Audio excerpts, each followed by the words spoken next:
వృచ్చికం వారికి కనుక చూసుకున్నట్లయితే ప్రధానంగా ఇక్కడ రాశి నుంచి రాశినాథుడు 6లో ఉంటూ సప్తమంలోకి వస్తున్నాడు 21వ తేదీ నుంచి.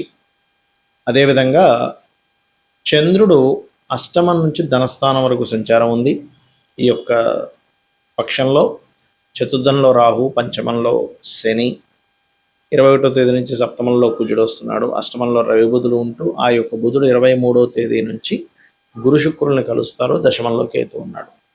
ఈ యొక్క గ్రహస్థితిని అనుసరించి మీకు ఎలా ఉండబోతుంది, ఏ విషయాల పట్ల మీరు జాగ్రత్తగా ఉండాలి అనేటువంటి అంశాలు చెప్తుంది నేనైనప్పటికీ చెప్పిస్తుంది సాక్షాత్ లలిత అమ్మవారిగా భావిస్తూ.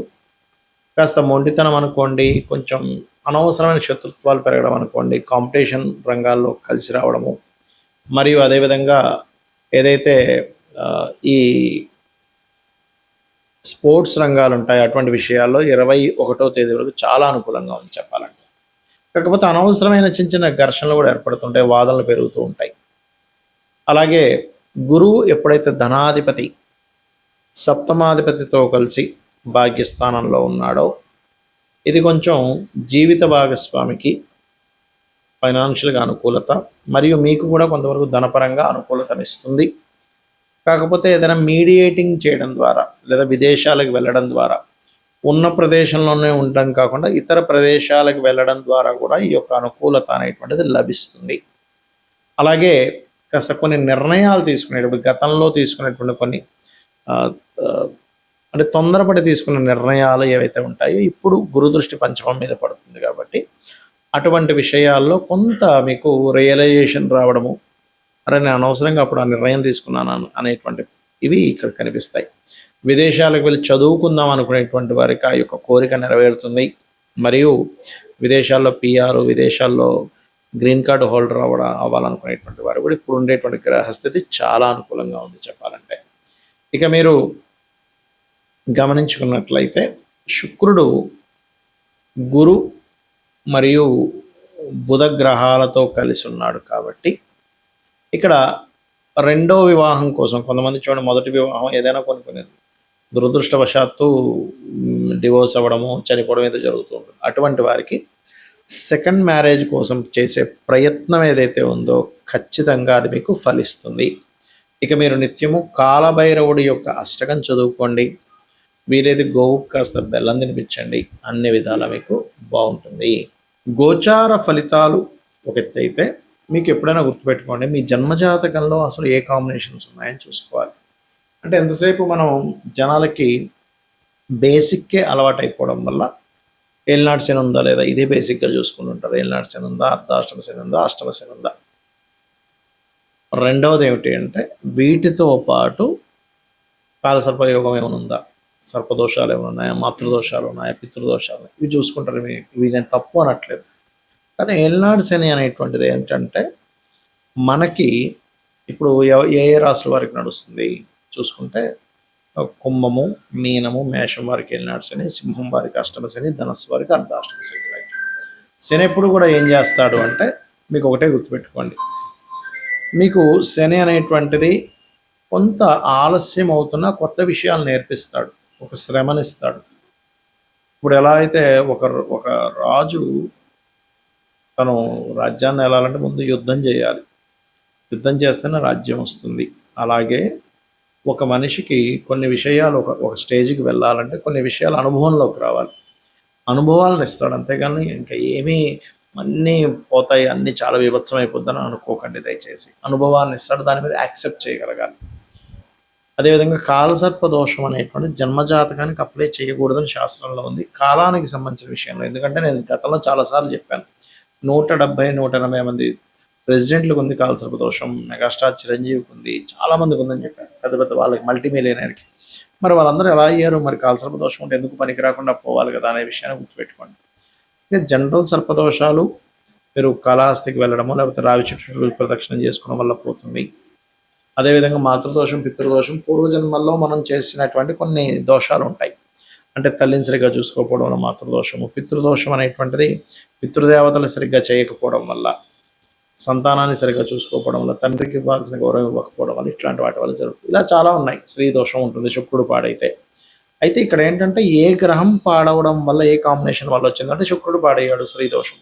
ఏమి కంగారు పడద్దు, చక్కగా సాటి స్త్రీలని, అది స్త్రీ అయినా పురుషులైనా గౌరవించడం నేర్చుకోండి. వాళ్ళ పట్ల మరలా అవహేళనగా ఉండడం, వాళ్ళని ఏడిపించడం, వాళ్ళు ఏడిచేలా మీ వల్ల వాళ్ళు ఏడవడం చేస్తే మళ్ళీ ఆ స్త్రీ దోషం ఇంకా పెరుగుతుంది.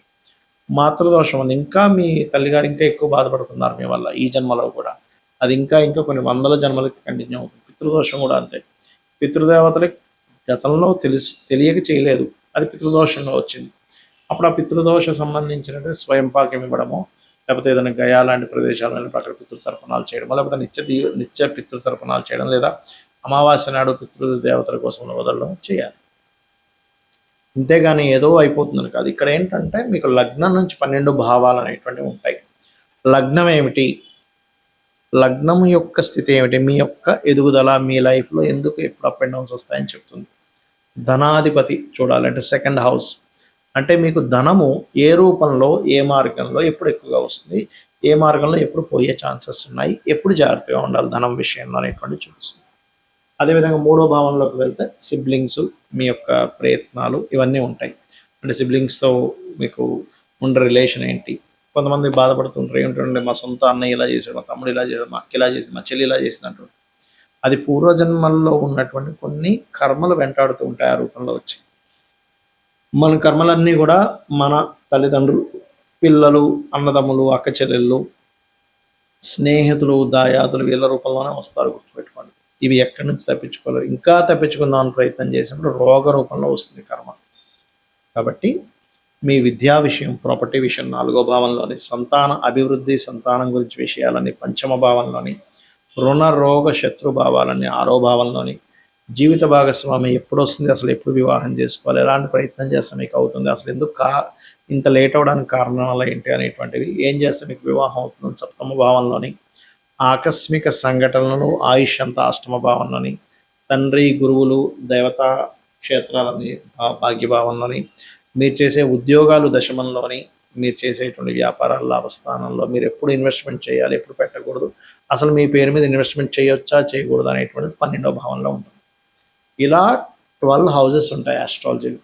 ఈ 12 భావాల్లో ఏ గ్రహం ఉంది, ఆ గ్రహ అధిపతి పరిస్థితి ఏమిటి, పిఏసి అంటారు, అంటే ప్లేస్మెంట్, ఆస్పెక్ట్ అండ్ కంజంక్షన్.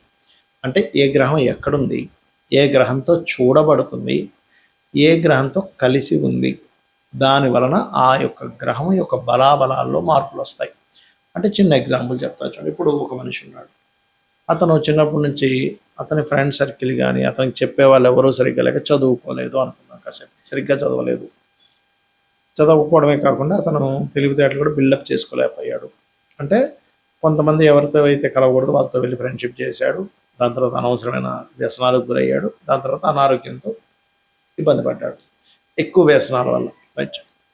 అంటే ఏంటి, ఒక మనిషి ఎలా అయితే ఎవరితో కలిశాడో, ఎవరి ఇన్ఫ్లుయెన్స్లోకి వెళ్ళాడో, ఎక్కడ నివసిస్తున్నాడో అనే ఎఫెక్ట్ ఎలా ఉంటుందో, అదేవిధంగా ఒక మనిషి మంచి తల్లిదండ్రులు, చెప్పేవాళ్ళు బాగున్నారు, బాగా ఇంటెలిజెంట్, బాగా చదువుకున్నాడు, మంచి వ్యాపారం పెట్టాడు, మంచి ఉద్యోగంలో జాయిన్ అయ్యాడు, లైఫ్ మంచి భార్య పిల్లలు వచ్చారు, లైఫ్ అంతా అద్భుతంగా ఉంది, మంచి గుర్తింపు ఉంది. అలాగే గ్రహం కూడా పాపగ్రహాలతో సంబంధం కలిగినప్పుడు, దాని పోర్ట్ఫోలియోస్ పాడైనప్పుడు ఆ భావం పాడవుతుంది. దాన్ని సెట్ చేసుకోగలగాలి. లేదా శుభగ్రహ సంబంధాలు వచ్చినప్పుడు ఆ భావం బాగుంటుంది, అదంతా ఫ్రూట్ఫుల్ ఇస్తుంది. ఇదంతా పూర్వజన్మ కర్మ వల్ల వస్తుందని అర్థం చేసుకుంటూ కనీసం ఈ జన్మలో అయినా తెలిసి ఎటువంటి బ్యాడ్ కర్మలు చేయకుండా ఉండాలి. శ్రీమాత్రే నమః.